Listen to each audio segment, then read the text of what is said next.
झुंड बोल मस्त पंख झुंड नाचे,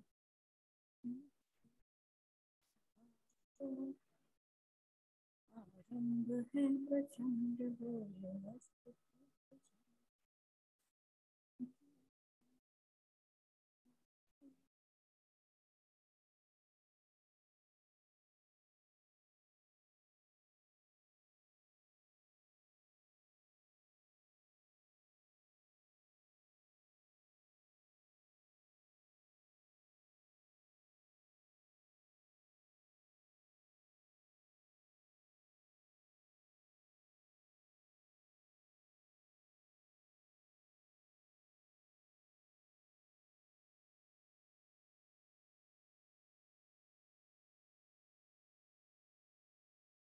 good evening Bhavna.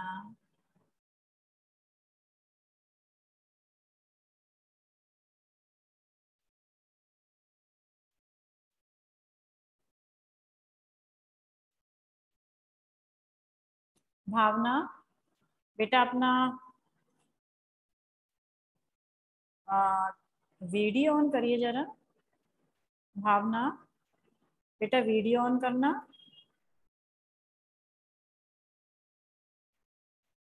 Bhavna video on करो बेटा। कर लिया? एक मिनट, हम तुम्हें देखेंगे। दिखी नहीं रही भावना? ठीक है भावना, ऑफ कर लो। देखिए एक और भावना शर्मा के नाम से ही वेटिंग में आ रहा है बंदा। चलिए तो पढ़ते हैं।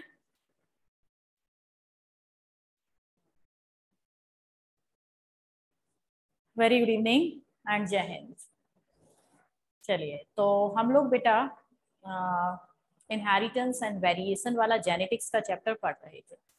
ठीक है, तो इसमें मैंने कुछ इनहेरिटेड ट्रेट्स आपको बताए थे, इनके बारे में थोड़ा सा आज डिटेल में पढ़ना है। जो इनहेरिटेड ट्रेट्स थे, जो कि वास्तव में कोई डिसीज नहीं है, लेकिन वो पेरेंट से और पर्सन में जा पेरेंट से और ऑफस्प्रिंग में जाते हैं और इजिली ऑब्जर्व किए जा सकते हैं। तो इनमें से कौन है? पहला था हमारा टेस्ट ब्लाइंडनेस। ठीक है, क्या था? Taste blindness. Blindness, taste blindness ये स्पेसिफिक सब्सटेंस है जिसके लिए पर्सन टेस्ट ब्लाइंड होता है। और वो सब्सटेंस कौन सा है? Taste blind for PCT. ठीक है, टेस्ट ब्लाइंड किसके लिए होता है पर्सन? पीसीटी के लिए टेस्ट ब्लाइंड होता है। पीसीटी का फुल फॉर्म क्या है? पीसीटी होता है फिनाइल फिनाइल थायो, पीसीटी ने पीटीसी। ठीक है, थायो कार्बामाइड, कार्बामाइड। ठीक, तो पीटीसी क्या है? फिनाइल थायोकार्बामाइड, एक ऑर्गेनिक कंपाउंड है जो कि किससे मिलकर बना होता है? इट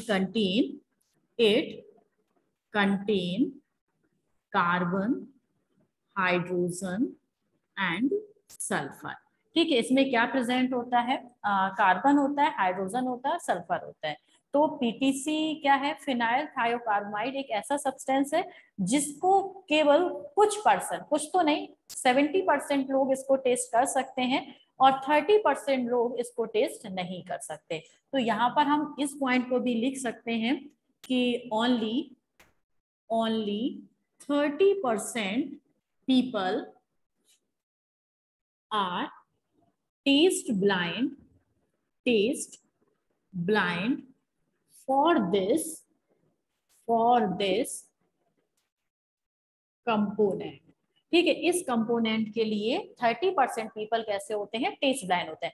मीन्स उन्हें इस जो पीटीसी का जो टेस्ट है वो टेस्ट ही नहीं आता। और पीटीसी का टेस्ट कैसा होता है? पीटीसी अरे पीटीसी इज सोर, बहुत खट्टा होता है, सोर इन टेस्ट। ठीक है, टेस्ट में कैसी होती है बेटा? ये बहुत खट्टी होती है। लेकिन जो टेस्ट ब्लाइंड है उन्हें खूब सारा आप खिला दीजिए, उन्हें कोई टेस्ट आने वाला नहीं है इससे। ठीक है, ये किस्मत में मिलता है। क्या लिखा है भावना? क्या किस्मत में मिला आपको? Dry mean no. क्या लिख रहे हैं? ड्राई मामा, नो मामा। क्या हो गया भावना? कौन सी भाषा यूज कर रहे हो बेटा? हमको तो इंग्लिश आती है और हिंदी आती है। देखिए, तो पीटीसी इज सोर इन टेस्ट। कैसा होता है? खट्टा होता है आपका सोर में, टेस्ट में। अब नेक्स्ट बात है, इसमें जो पर्सन टेस्टर्स होते हैं, ठीक है, उनका जो जीनोटाइप है वो क्या होता है? देखिएगा, genotype, genotype for taster are capital T. ये टेस्ट के लिए मीन्स दोनों ही कैसे हैं? दोनों ही यहाँ पर डोमिनेंट है। डोमिनेंट होगा पर्सन जिसमें कि पीटीसी को टेस्ट करने के लिए dominating gene allelic form present होगा जीन का, तो उसे टेस्ट करेगा। तो genotype for taster are capital T small T and capital T small T. Capital T and capital T small T, ये क्या होता है? Genotype for taster. And genotype for non taster. Non taster को हम क्या कह सकते हैं? कलर, कौन सा blind? Taste blind. Genotype for non taster और taste blind person is small T. ठीक है, अगर आपके अंदर, अगर आप क्या नहीं कर पा रहे हैं, पीटीसी का टेस्ट स्कोर नहीं बता पा रहे हैं, आपको उसका खट्टा टेस्ट नहीं आ रहा है, यानी कि आपकी जो जीनोटाइप है वो क्या होगी? होमोजाइगस रिसेसिव फॉर्म में होगी। स्मॉल टी के फॉर्म में प्रेजेंट होगी। ये टी यहाँ पर टेस्ट को रिप्रेजेंट कर रहा है, टॉलनेस को नहीं, हाइट को नहीं। ये हमारी बॉडी में टी का मतलब टेस्ट को रिप्रेजेंट कर रहा है। अगर कैपिटल टी स्मॉल टी होगा तो ये आप टेस्ट ले सकते हैं पीटीसी का, लेकिन जिसके अंदर ऐसा पर्सन इसके अंदर स्मॉल टी होमोजाइगस कंडीशन में टेस्ट लेने वाली एलिलिक फॉर्म प्रेजेंट होगा, वो इसका टेस्ट नहीं ले सकता। ठीक है, अच्छा, ये बेटा आपको जहाँ पे लैब वगैरह के सामान मिलते हैं वहां पर ये मिल जाता है। ठीक है, इतनी बात आप समझ गए? चलो भाई, आप स्क्रीनशॉट लेना हो तो इसका ले लीजिए, फिर हम इसे रफ कर दें। इसमें अगर कुछ आता भी है, पूछा जा सकता है, तो ये पूछा जा सकता है, पीटीसी का फुल फॉर्म पूछा जा सकता है, और टेस्ट ब्लाइंड पर्सन का या टेस्टर्स का आपका जीनोटाइप पूछा जा सकता है। ठीक है, इससे ज्यादा कुछ भी नहीं है इसमें से। वैसे यहाँ से आने की कोई भी चांसेस नहीं है। हाँ, टेस्ट ब्लाइंड हो गया।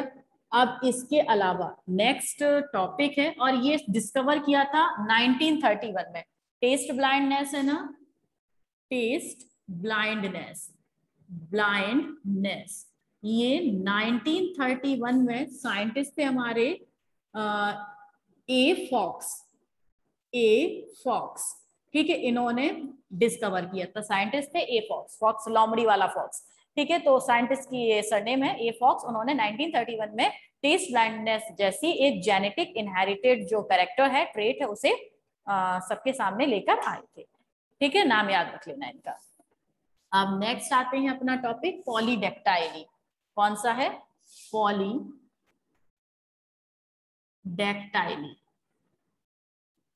पॉलीडेक्टाइली क्या होता है? एक्स्ट्रा फिंगर आपकी यहाँ पर मीन्स हाथों में या फिर पैरों में जो भी एक्स्ट्रा फिंगर होता है उसी को हम क्या कहते हैं? पॉलीडेक्टाइली। इसे सबसे पहले इस तरीके से आपका देखा गया था कि एक लेडी थी, वो अपनी डॉटर को लेके डॉक्टर के पास गई, जिसके हाथ में क्या थी? कुछ एक्स्ट्रा फिंगर्स थी। ठीक है, तो डॉक्टर ने उससे पूछा कि भाई आपके घर में किसी को एक्स्ट्रा फिंगर की समस्या है? तो उस लेडी ने क्या कहा कि मेरी बेटी और मेरे बेटे को है, और हमारे घर में सभी कैसे हैं? नॉर्मल है। लेकिन जब इनकी हिस्ट्री देखी गई तो पता चला कि जो उस बच्ची के पिताजी थे, मीन्स जो फादर थे उसके, उन्हें भी बचपन में पॉलीडेक्टाइली की प्रॉब्लम रही थी, लेकिन सर्जिकली, ठीक है, सर्जिकली उसको क्या कर दिया गया था? यहाँ से रिमूव कर दिया गया था। तो ये भी एक इनहेरिटेड ट्रेट हो सकता है। कौन सा? आपका पॉलीडेक्टाइली। ठीक है, चलो भाई, यहां से भी कुछ नहीं है। अब इसके बाद एक और आपका जो था वो कौन सा था? Attached ear lobe. Attached ear lobe. ठीक है, सारे ही आपको मैं इनके बारे में समझा चुकी हूँ। जो अटैच्ड ईयर लोब है ये, और कौन से आपके जो बिल्कुल क्या होते हैं? Free ear lobe. ठीक, तो आपसे पूछा जा सकता है बस यहाँ से ज्यादा कि अटैच्ड ईयर लोब और फ्री ईयर, जो ईयर लोब है वो कितने टाइप के होते हैं, ठीक है, एक फ्री और एक अटैच्ड बस। तीसरा था टंग रोलिंग, जिसमें कि टंग रोल हो जाती है, ऐसा होगा कि पेरेंट्स में किसी ना किसी की आपकी क्या हो रही होगी, टंग रोल हो रही होगी। तो तीनों वो पेरेंट्स से रिलेटेड है कि अगर पेरेंट्स के अंदर ऐसा होगा तो हो सकता है आपके अंदर भी हो, और कभी कभी ये रिसेसिव ट्रेट में होते हैं, इसलिए हो सकता है पेरेंट्स के अंदर ना हो, लेकिन प्योरिटी ऑफ गैमीट को ध्यान रखना, मेंडल के सेकंड लॉ को ये फॉलो करते हैं, और प्योरिटी ऑफ गैमीट के कारण ये क्या कर सकते हैं, नेक्स्ट जनरेशन में अपने आप को रिप्रेजेंट कर सकते हैं, बेशक पेरेंट्स के अंदर ये वाली प्रॉब्लम ना रही हो। ठीक है, चलो भाई यहां से कुछ नहीं करेंगे। अब नेक्स्ट आता है पेडिग्री एनालिसिस। कौन सा है, पेडिग्री एनालिसिस।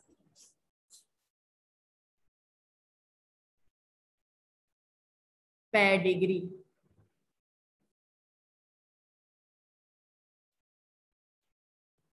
चलो पेडिग्री एनालिसिस, आप जानते हैं पेडिग्री क्या होता है, ठीक है, वो कुत्तों का खाना नहीं, जो हम कुत्ते को खाना खिला देते हैं ना मैम, वही हम पेडिग्री जानते हैं। तो पेडिग्री एनालिसिस का मतलब है किसी भी फैमिली हिस्ट्री को, ठीक है। हाँ मैम ये तो डॉग खाता है, देखो मुझे पता था आपकी आंसर, मुझे बहुत अच्छे से पता है कि यही आंसर आने वाला है, तो मैडम डॉग खाता है। तो ये हम कुत्ते के खाने की बात नहीं कर रहे हैं, ठीक है, बिल्कुल समझ लो, ये एक साइंटिफिक टर्म है और इसका यूज किया जाता है कहाँ पर, किसी भी फैमिली हिस्ट्री को कुछ स्पेसिफिक साइंटिफिक नोटेशन देके, जब हम फैमिली हिस्ट्री में किसी डिसीज का या ब्लड ग्रुप का पता लगाते हैं, एनालाइज करते हैं, तो उसे हम क्या कहते हैं, उसे हम बोलते हैं कि आपका पेडिग्री एनालिसिस। तो पेडिग्री एनालिसिस में हम क्या बनाते हैं, हम यहाँ पर बनाते हैं क्या, हिस्ट्री, हिस्ट्री या फैमिली हिस्ट्री, फैमिली हिस्ट्री, ठीक है, फैमिली हिस्ट्री बनाई जाती है किससे, आपकी पेडिग्री एनालिसिस से, बाय यूजिंग सम सिंबल्स, ठीक है, इसमें कुछ सिंबल्स आपको यूज होते हैं, उनसे हम पूरी फैमिली हिस्ट्री बना लेते हैं। फैमिली हिस्ट्री का मतलब जैसे बचपन में आपने एक पेड़ बनाया होगा, ठीक है, याद आ रहा होगा आपको कुछ ऐसा, एक नर्सरी क्लास या केजी क्लास में एक ऐसा पेड़ बनवाते हैं, उसमें यहाँ पे दादाजी का फोटो लगवाते हैं, फिर यहाँ पे पापा का, यहाँ पर मम्मी का, फिर यहाँ पे भाई का, ताई जी का, बड़े पापा का, बड़ी मम्मी का, चाचा जी का, है ना, इस तरीके से। तो एक हम एक बड़ा सा पेड़ बनाए थे ना बचपन में, बिल्कुल वैसे ही अब आपको पेड़ पत्तियां नहीं बनानी है, यहाँ पर कुछ सिंबल्स से हम रिलेशंस बताएंगे, और कुछ सिंबल्स से आपका क्या बताएंगे कि ये सिंबल मेल के लिए रिप्रेजेंट होता है, यूज होता है, और ये वाला सिंबल फीमेल के लिए, भाई बहनों के लिए कौन कौन से सिंबल यूज होते हैं, ठीक है। तो ये आपका पेडिग्री एनालिसिस है, इसमें फैमिली हिस्ट्री बनाते हैं और इसमें कुछ सिंबल्स हम यूज करते हैं। और ये पेडिग्री एनालिसिस की जरूरत क्यों पड़ी, तो पेडिग्री एनालिसिस की हमें जरूरत पड़ी bye obtaining family record of blood groups, comma, inherited traits and heritable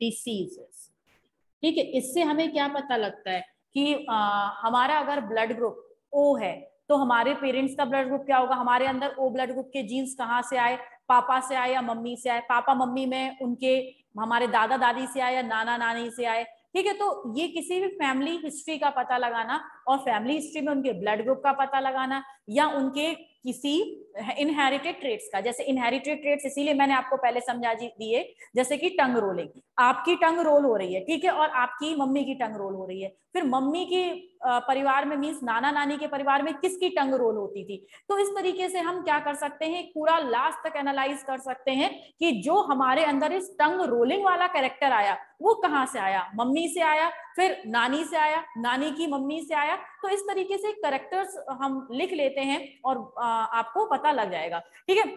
heritable disease सबसे ज्यादा हम इसके लिए ही पेडिग्री एनालिसिस को यूज करते हैं। जैसे कि कोई पर्सन है, उसे कलर ब्लाइंडनेस है, तो उसमें ये बीमारी किससे आई, जबकि उसके जो मदर और फादर है वो कैसे बिल्कुल नॉर्मल है, ठीक है, मदर फादर नॉर्मल है और बेटे में कलर ब्लाइंडनेस है, तो नेचुरल सी बात है मम्मी कैरियर रही होंगी, ठीक है, मदर कैरियर रही होंगी। फिर मदर में वो कलर ब्लाइंडनेस वाला जीन कहाँ से आया, ठीक है, उनके पेरेंट्स में कलर ब्लाइंडनेस वाला जीन कहाँ से आया, तो किस तरीके से कोई हेरिटेबल डिसीज एक पर्सन से नेक्स्ट पर्सन में उनकी ऑफ स्प्रिंग में ट्रांसफर हो रही है, किस पैटर्न में ट्रांसफर हो रही है, ठीक है, किस में जाने के चांसेस हैं, ठीक है, जैसे कि कोई लड़की है और कैरियर है कलर ब्लाइंडनेस के लिए, तो हम पहले से ही बता देंगे कि इनके बेटों को, बेटी को तो कलर ब्लाइंडनेस केवल कैरियर होगी, जो बेटा है वो कलर ब्लाइंड हो सकता है, ठीक है, तो पहले से ही हम प्रिडिक्ट कर सकते हैं कि अब ये जो हेरिटेबल डिसीज है वो नेक्स्ट जनरेशन में किस ऑफ स्प्रिंग पर कोई स्पेसिफिक इफेक्ट डाल सकती है, कुछ एडवर्स इफेक्ट डाल सकती है। तो ये पेडिग्री एनालिसिस के बहुत सारे यूज है, ठीक है, जेनेटिक मैपिंग के लिए यूज होता है।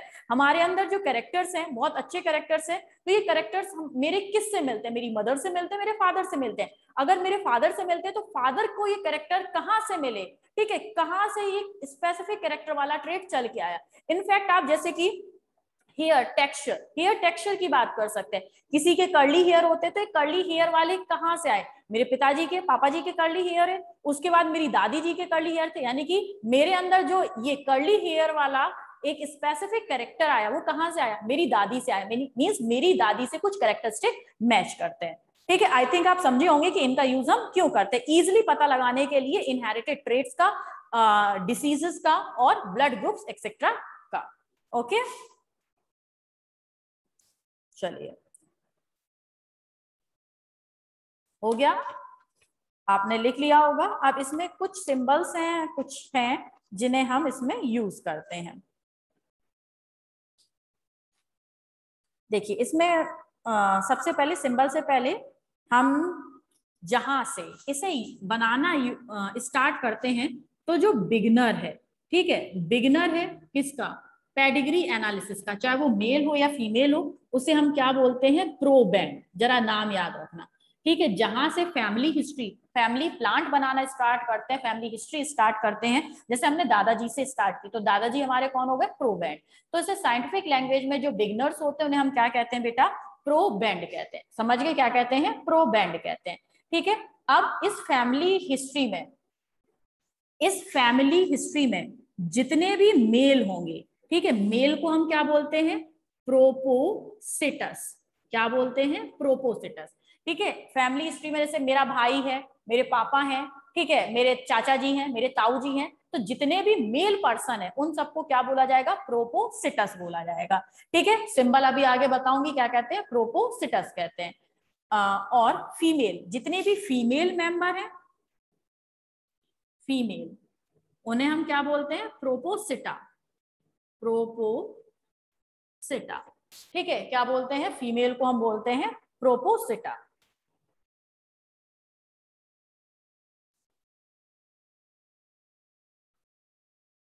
ठीक है।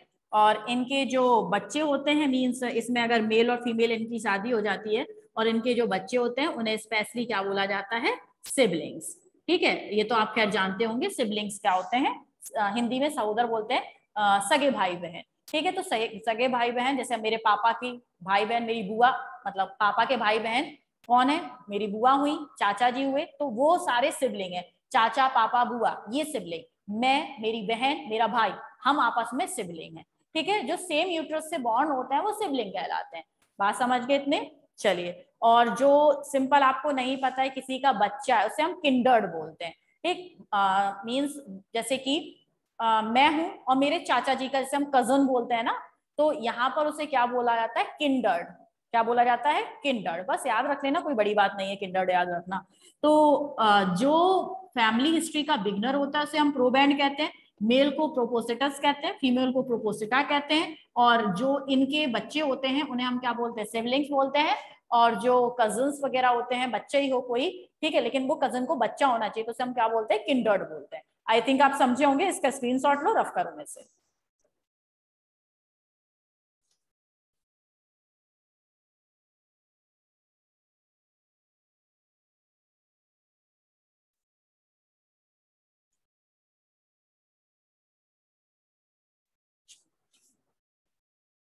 हो गया ना। चलो भाई अब सिंबल्स, इसमें आप सिंबल समझ ले कहानी पूरी खत्म हो जाती है। ठीक है, और हाँ इससे क्वेश्चन आपके वो होता है ना कॉम्पिटिटिव, उधर से भी पूछे जाते हैं। चलो तो सबसे पहले क्या होता है इधर, और मैं कितना रफ करने वाला लिए हूँ। सबसे पहले मेल, ठीक है, मेल का सिंबल क्या होता है, मेल को रिप्रेजेंट करते हैं डब्बे से। ठीक है, मेल क्या है, डब्बा, मीन्स ऐसे स्क्वायर से हम इसे रिप्रेजेंट करते हैं। ठीक है, कोई बुरा मत मान जाना भाई। और जो फीमेल है, फीमेल को रिप्रेजेंट करते हैं इससे, गोले से। ठीक है, गोल मोल सी हो जाती ना फीमेल, तो इसे किससे रिप्रेजेंट करते हैं, गोले से। ठीक, हंसेगा कोई नहीं। और अब अगर इन मेल और फीमेल की हमें शादी करा देनी है तो मैरिज, देखो हम सारी काम इधर ही करेंगे। अब जो मैरिज है, इनकी मैरिज को हम किससे रिप्रेजेंट करेंगे, ये है और ये है। तो ये वाला जो साइन दिख रहा है ना, ये क्या रिप्रेजेंट कर रहा है कि इन दोनों की शादी हो गई है। ठीक है, इनके बीच में ये बंधन बन चुका है, इनकी ये शादी हो गई है। ठीक है, अब couple, couple with children, couple with children. ठीक, तो सबसे पहले तो कपल बना दीजिए। कपल कोई ऐसे नहीं बनाएगा, ठीक है, नहीं तो ये दोनों लड़के लड़कों की शादी तो ना करा दोगे। तो ये हो गया कौन, कपल, और कपल के ये बन गए इस तरीके से चिल्ड्रन, समझ गए। अब चिल्ड्रन में अगर मेल चिल्ड्रन है तो उसे ऐसे बना देंगे, फीमेल है तो उसे ऐसे बना देंगे, मेल को ऐसे बना देंगे। ठीक है, लिखते कुछ नहीं है इनके अंदर, बात समझिएगा। है, बायो की क्लास शादी.com बन गई है, सही बात है, डेली डेली हमारी कहीं ना कुछ शादी वाला टॉपिक उठ ही जाता है। चलो समझ गए। हाँ, अब नेक्स्ट आता है, नेक्स्ट, नेक्स्ट है इसमें मेल डिसीज्ड। अगर मेल को डिसीज हुई है तो उसे हम ऐसे रिप्रेजेंट करते हैं। ठीक है, पूरा ब्लैक हो सकता है या शेडेड हो सकता है। और अगर फीमेल को कोई डिसीज है तो फीमेल को कोई डिसीज है तो आप उसे ऐसे रिप्रेजेंट करेंगे, गोले को फिल कर दीजिए। ठीक, तो ये आपके कुछ इसके सिंबल्स हैं।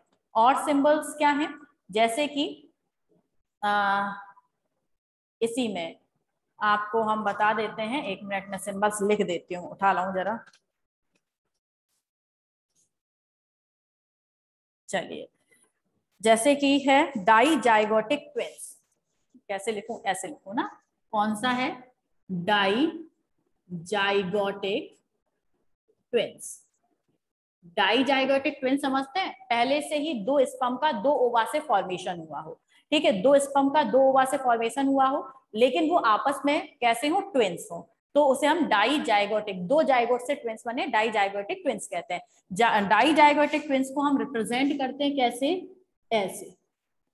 ठीक है, अब इसमें डाइजाइगोटिक ट्विंस में एक क्या हो, मेल हो, और दूसरा क्या हो, फीमेल हो, तो उसे ऐसे रिप्रेजेंट करेंगे। ठीक है, अगर दोनों मेल हुए, देख लो भाई, डाइजाइगोटिक, डाइजाइगोटिक ट्विंस, इसमें अगर दोनों कैसे हुए, मेल, मेल भी तो हो सकते हैं, तो इसे हम कैसे रिप्रेजेंट करेंगे, ऐसे रिप्रेजेंट करेंगे। और अगर दोनों फीमेल हुई तो स्क्वायर की जगह पर क्या लगा देंगे आप, गोला लगा देंगे। इतनी बात तो समझ के, फीमेल का नहीं बना रही हूँ। डाइजाइगोटिक होंगे तो उन्हें इस तरीके से, दोनों एक दूसरे से जुड़े हैं, इस तरीके से आप क्या कर सकते हैं, रिप्रेजेंट कर सकते हैं। अब बात करते हैं नेक्स्ट, इसमें होमो या मोनोजाइगोटिक ट्विंस। ठीक है, तो मोनोजाइगोटिक ट्विंस कैसे होंगे, monozygotic twins, monozygotic twins means एक जाइगोट से बने। आप इतना जानते हैं, अगर कोई ट्विंस एक जाइगोट से बना मींस पहले एक जाइगोट रहा होगा, इसमें बाद में क्लीवेज हुआ होगा, और कंप्लीट क्लीवेज से दो बॉडी का फॉर्मेशन हुआ होगा, और इन दोनों से क्या बन गया होगा, बेबी बन गया होगा।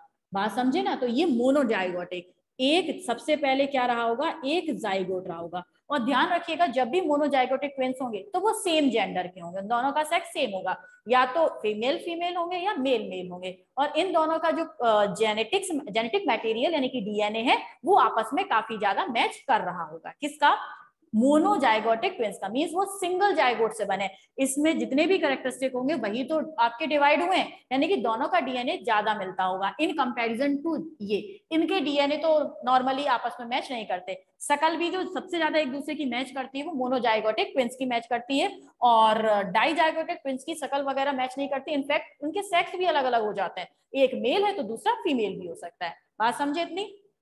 चलो, तो मोनोजाइगोटिक ट्विंस हैं, ठीक है, अगर दोनों मेल हैं तो उन्हें ऐसे रिप्रेजेंट करते हैं, ठीक है, दोनों मेल हैं तो उन्हें ऐसे रिप्रेजेंट करेंगे, ठीक है, ये तो बेबी का है और ये क्या है मोनोजाइगोटिक, और अगर ये कैसे हैं मेल है, और मान लीजिए यहीं पर मोनोजाइगोटिक फीमेल होती तो इसकी जगह पर हम क्या बना देते, गोला बना देते, ठीक है, मैं उसे बना नहीं रही हूँ, आप खुद समझदार हैं समझ गए होंगे। अगर यहाँ पे गोले बने हुए यानी कि मोनोजाइगोटिक फीमेल बेबी है। चलिए भाई, इतना हुआ।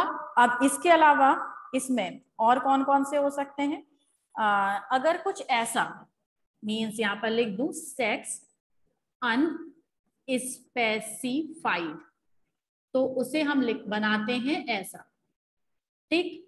अनस्पेसिफाइड का मतलब है कि हमारी दादी परदादी के कोई बच्चा हुआ था, ठीक है, हमें नहीं पता वो लड़का हुआ था या लड़की हुआ था, लेकिन उसे कोई डिसीज थी, ठीक है, तो उसे हम कुछ इस तरीके से लिख देंगे, ठीक है। इसका मतलब क्या है कि यहाँ पर कुछ था, ठीक है, लेकिन हमें सेक्स नहीं पता, उसका जेंडर नहीं पता, और ये है अनस्पेसिफाइड सेक्स को इस तरीके से हम रिप्रेजेंट करते हैं, ठीक है। अब देखिए heterozygous for autosomal recessive, heterozygous heterozygous for autosomal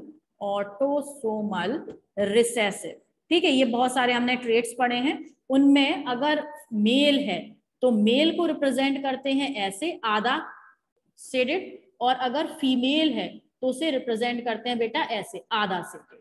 heterozygous है, दिख रहा है ना, हेट्रोजाइगस तो आधा सेडेड और आधा आपका इस तरीके, मीन्स आप कह सकते हैं कुछ कैरियर की तरह, लेकिन यहाँ पे ऑटोसोम की बात करें तो ऑटोसोम में हम कैरियर वर्ड यूज नहीं करते, ठीक है, इतना आपको ध्यान रखना है। आप स्क्रीनशॉट ले लीजिए बेटा इसका।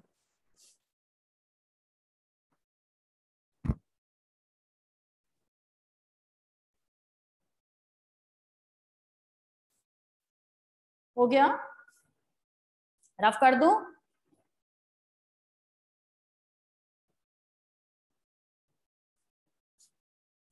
अब देखो आपको पता है सेक्स लिंक्ड इनहेरिटेंस में अगर कैरियर है तो carrier carrier for sex linked inheritance sex linked inheritance के लिए कैरियर है, और आपको पता है सेक्स लिंक्ड इनहेरिटेंस के लिए कैरियर कौन होता है, हमेशा फीमेल ही तो कैरियर होती है, तो यहाँ पर केवल और केवल क्या बनेगा, ऐसा गोला और बीच में एक बिंदी, अगर ऐसा कहीं दिख रहा है यानी कि ये खतरनाक इंसान है, खुद तो फिनोटिपिकली नॉर्मल है लेकिन जीनोटिपिकली ये कैरियर है, नेक्स्ट जनरेशन में कोई भी डिसीज जो कि genetically inherited sex linked disease है उसे ये ट्रांसफर करेगी। बात समझ गए? तो carrier for sex linked inheritance ये है। अब नेक्स्ट आते हैं, अगर आपको कुछ ऐसा सिंबल दिखता है, कैसा, ये वाला सिंबल दिखता है, ठीक है, या फिर आपको कुछ ऐसा सिंबल दिखता है, इसका मतलब है डेथ, मीन्स इनकी डेथ हो चुकी है अब, ओके। अगर बना हुआ है मेल और ये कौन है आपकी फीमेल, ऐसा कुछ सिंबल दिखा तो इसका मतलब ये है, ठीक है। एक और होता है अबॉर्शन, कि पता चल जाता है, जैसे मान लीजिए कि कोई से डिसीज होने वाली है, सेक्स लिंक्ड इनहेरिटेंस में कलर ब्लाइंडनेस है, तो बहुत सारे लोग उसे अवॉइड कर देते हैं बेबी को, तो उस अबॉर्शन का जो साइन है, ठीक है, उस अबॉर्शन का, जैसे बेबी लड़की है उसे अगर अबॉर्ट किया गया है तो उसका साइन कुछ इस तरीके का होगा, ठीक है, ये पूरा फिल कर लीजिएगा, कुछ इस तरीके का उसका मोस्ट ऑफ साइन बना होता है, ठीक है। चलिए, और एक और आता है आपका जिसे हम बोलते हैं कंसेजिनस मैरिज,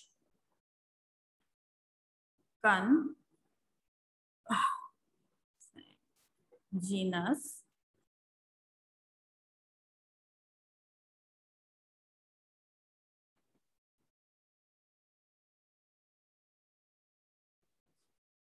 ठीक है। कंसेनिजस मैरिज का मतलब क्या होता है, इसका मतलब होता है सगोत्रीय विवाह, अगर आप हिंदी में चाहें तो इसे बोलते हैं सगोत्रीय विवाह। सगोत्रीय विवाह का मतलब होता है एक ही गोत्र में जो विवाह हो जाते हैं। अरे यार आप शायद समझेंगे नहीं, एक ही गोत्र का मतलब है जैसे कि आपके यहाँ कभी शादी विवाह हुए होंगे तो गोत्र मिलाए जाते हैं ना, कि अगर हमारा गोत्र ये है तो जिससे शादी हो रही है उसका गोत्र सेम नहीं होना चाहिए, अगर सेम गोत्र है तो वो भाई बहन मान लिए जाते हैं। ठीक है, तो अगर सेम गोत्र में शादी हो रही है या फिर कजन मैरिज मान लेते हैं, ठीक है, कजन मैरिज, बुआ का जैसे कि चाचा का लड़का है और ताऊ जी की लड़की आपस में शादी कर ली, तो अगर ये वाली शादी होती है तो उसे हम रिप्रेजेंट करते हैं ऐसे।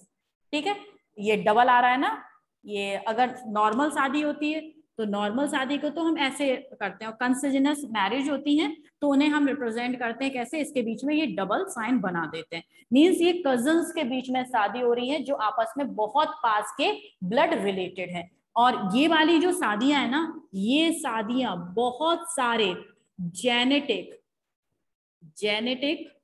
डिसऑर्डर के लिए रेस्पॉन्सिबल होती हैं। ठीक है, इसीलिए आपको पता है हमारी इंडिया में, हमारे कल्चर में जो सगोत्री विवाह हैं वो कभी नहीं हुए हैं। कभी का मतलब है जब से हमने ये सिविलाइजेशन पढ़ना स्टार्ट किया है हमेशा एक गोत्र में विवाह नहीं होते। उसका मेन रीजन यही है कि अगर ऐसा होगा तो जो डेवलपमेंटल कैरेक्टरिस्टिक नहीं आएंगे, जो ऑफस्प्रिंग होगी ना इस मैरिज से, उसमें डेवलपमेंटल कैरेक्टरिस्टिक आने के चांसेस बहुत कम होते हैं। वो हो सकता है बैकवर्ड जो म्यूटेशन है या बैकवर्ड जो कैरेक्टर्स हैं उनको शो कर दे। समझ रहे हो ना? तो इसीलिए आप समझ सकते हो कि हमारा कल्चर कितना पुराना होगा, और उस समय भी उन्होंने इस जेनेटिक्स, जो कि हम कितनी नई मानते हैं जेनेटिक्स को, इस जेनेटिक्स को उन्होंने उस समय पर प्रिडिक्ट कर लिया था और फॉलो भी किया। इसीलिए हम लोगों में कभी भी कंटेजिनस कौन सी है भाई आपकी, कंसेजाइनस मैरिज नहीं होती, मीन सगोत्री विवाह नहीं होता, कजिन्स के बीच में मैरिज नहीं होती। ठीक है, चलिए। हाँ, आप लोगों ने लिखा है प्रीति और भावना, आप सही बोल रहे हैं, वहां पर ऐसा होता है।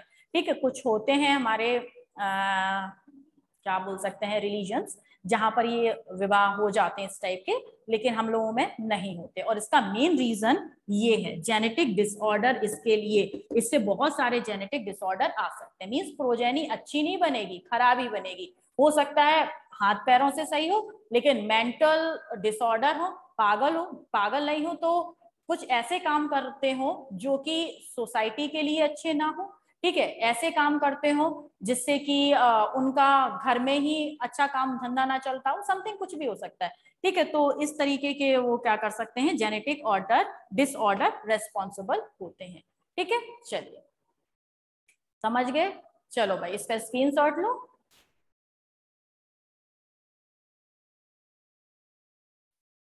कौशिक किसका मतलब पूछ रहा है बेटा, किसका मतलब पूछ रहा है, दोबारा से बता किसका मतलब। ओके नम्रता, कौशिक ने पूछा है मैम इसका मतलब क्या है। कौशिक लास्ट वाला बता तो दिया, हिंदी में भी बोल दिया, सगोत्रीय विवाह या फिर कजिन्स के बीच में मैरिज, जो बहुत ज्यादा क्लोज रिलेटिव ब्लड रिलेटिव है उनमें शादियां हो जाना, चाचा की लड़की है, ताऊ का बेटा है, उनमें आपस में शादी हो जाना। तो यहाँ पर जेनेटिकली नए कॉम्बिनेशन नहीं बनते, और जिसके कारण आप एक डेवलपमेंटल कैरेक्टर्स की बात सोचे उनके ऑफस्प्रिंग में, तो ऐसे आने के चांसेस बेटा बहुत कम हो जाते हैं। हो सकता है डेवलपमेंटल कैरेक्टरिस्टिक की जगह पर कुछ आपके रिग्रेसिव कैरेक्टरिस्टिक आ जाएं, कुछ बैकवर्ड कैरेक्टरिस्टिक आ जाएं। समझ गए ना? इसीलिए इसे अवॉइड किया जाता है। लेकिन हमें तो पढ़ना था किससे रिप्रेजेंट करते, तो हमने रिप्रेजेंट करके आपको बता दिया। ठीक है, चलिए अब आते हैं अपने नेक्स्ट टॉपिक पर कि इसका यूज हम कैसे करेंगे। बता देना, छोटा सा ही टॉपिक होगा, इसे हम बता देते हैं, फिर कुछ क्वेश्चंस आएंगे उन्हें हम कर लेंगे। ठीक,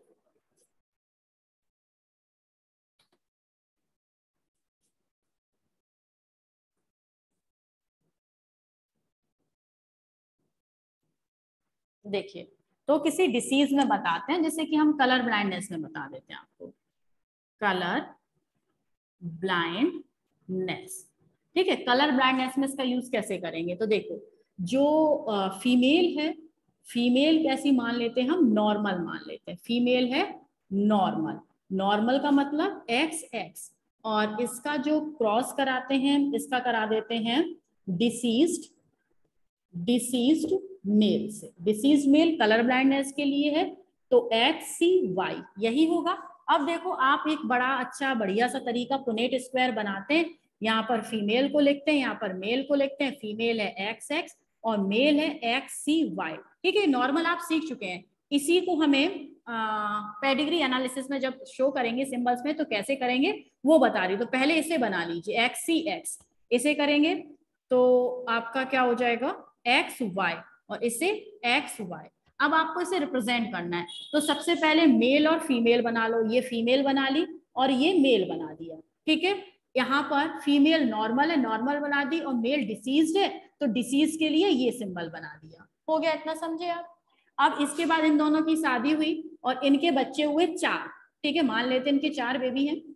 इनमें से ये XX है यानी कि फीमेल है, और फीमेल कैरियर है यानी कि कैरियर ये हो गई। फिर दूसरी फीमेल है, वो भी कैसी है, कैरियर है। ठीक है, मेल है नॉर्मल है, तो मेल है नॉर्मल है, और दूसरा मेल है वो भी नॉर्मल है। ठीक है, तो एक फैमिली की हमने थोड़ी सी हिस्ट्री बनाना स्टार्ट की। अब ये जो नॉर्मल है दिखाई दे रहा है, ये जो नॉर्मल बेबी है, टाइम है ना अभी अपने पास है, देखो ये जो नॉर्मल लड़का है इसकी शादी हम किसी लड़की से करा देते हैं। ठीक है, लड़की से हमने शादी करा दी, और ये जो लड़की है ये इसको हम कैरियर मान लेते हैं। ठीक है, कैरियर मान लेते हैं।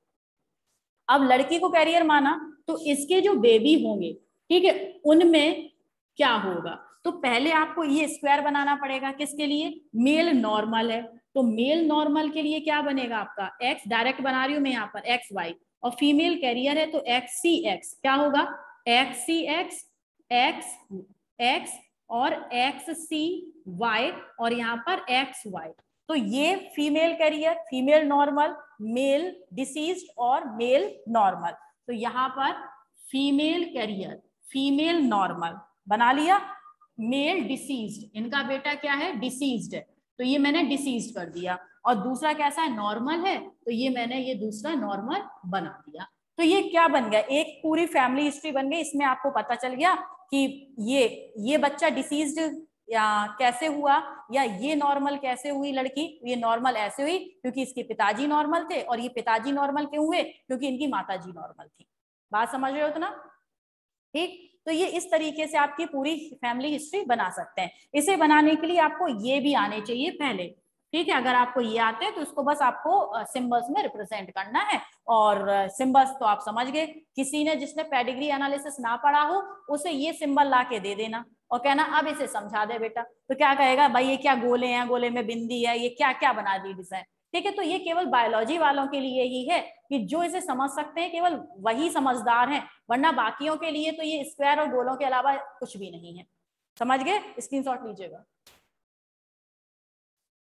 हो गया, चलिए अब इसमें आप जानते हैं ये जो यहाँ से बिगनर्स हैं तो बिगनर्स को हम क्या बोलते हैं, प्रोबैंड। ये बिगनर है, प्रोबैंड हो गए। अब इसमें जो फीमेल है, ठीक है, फीमेल चाहे डिसीज्ड हो या नॉर्मल हो उन्हें हम क्या बोलते हैं, प्रोपोसिटा, प्रोपोसिटा।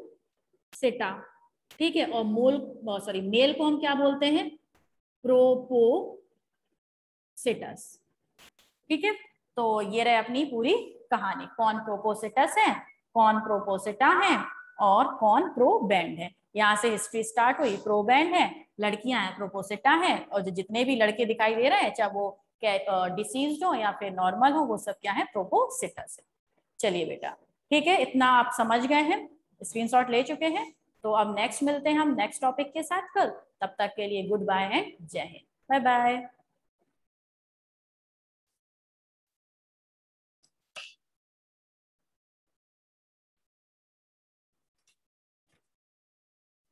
बाय बाय बच्चों।